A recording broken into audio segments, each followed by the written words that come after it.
I want to go across now to Senior Advocate in the Supreme Court, Sanjay Hegde. He joins us on this broadcast. Mr. Hegde, thank you for taking our time. I've heard from Arema Sundaram. I've heard what Vikas Singh had to say, and I'm curious to know, as I also introduce other panelists joining us soon after, I have Kushal Verma. He's a host, podcaster. We have Anish Gawande, spokesperson of the NCP, of Sharad Pawar.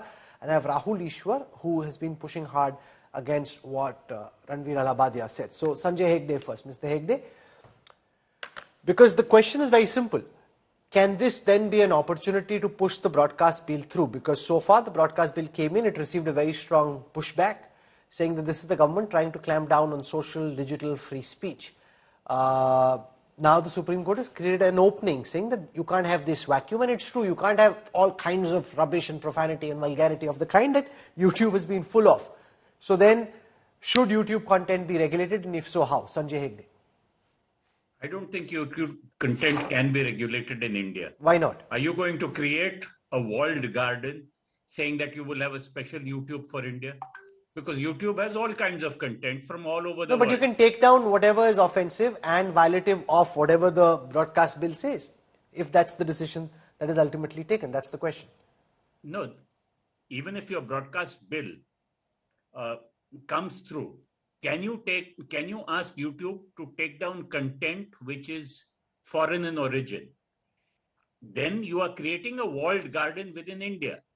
People may not watch Ranveer Alabadia. They'll go on to Joe Rogan, or they will go on to some other podcaster. No, so that's as far as international content is concerned. What about content created within our walled garden? So that's the point. Are you going to create a walled garden within India? Then you are effectively barricading your internet, and that's not a good thing.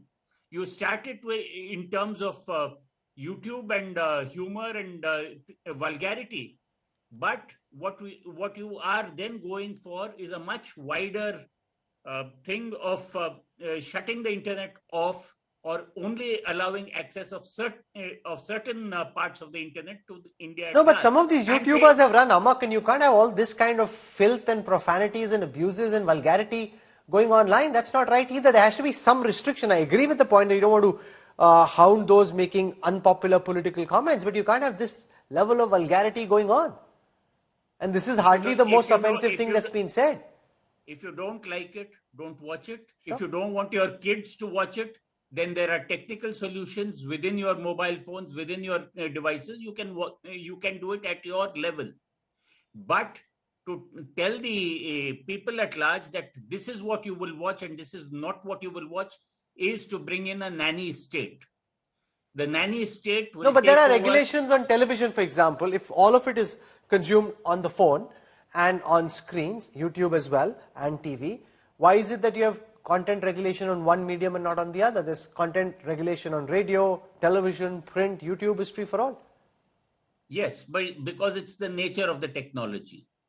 As far as the internet is concerned, the internet has worked on the principle that everything is accessible to everyone, except in countries like North Korea and some parts of China with regard to the internet, where portions of the internet are blocked for their citizens. Are we going down that route? Then that's a different thing altogether. No, but you look at it as a binary. Why should it be a binary, Sanjay Hegde? Why is it the extreme of North Korea versus a free-for-all, do what you please, abuse who you will? It's not a binary. I simply put it to you that he who says nothing stupid will say nothing profound. If your approach is to let the marketplace of ideas have free reign, then necessarily you will have good and bad content. You will have the Indian citizen should be broad-minded enough to figure out what is good content for himself. No, but the same holds true for radio, the same holds true for books, it holds true for print, it holds true for television. If there are reasonable restrictions on all the other medium, why should one medium be free for all? One, I answered, it was the nature of the technology. As far as television is concerned, again. No, but I don't agree with the nature of the technology argument, because anything can be printed. Anything can be printed. It's what's to do with the technology, Sanjay Hegde? No, let me add further. Even television or books for that matter, are no more legislatable technologically, because you will see the same stuff that you see on television, on YouTube, on the internet in various forms through apps. Similarly, with books, you have PDFs all over. So please get out of your old 19th century, early 20th century mindset and move in to a world where you cannot have walled gardens on the internet. That's one. The second thing is, conceptually, I am opposed to a nanny state. The state cannot tell me what to read, what to think, why, and how much to consume and not to consume. Yes, children need to be protected, but there is technology on the devices themselves. That is for parental control, and that can be done. Okay, Sanjay Hegde, for joining us. Thank you very much.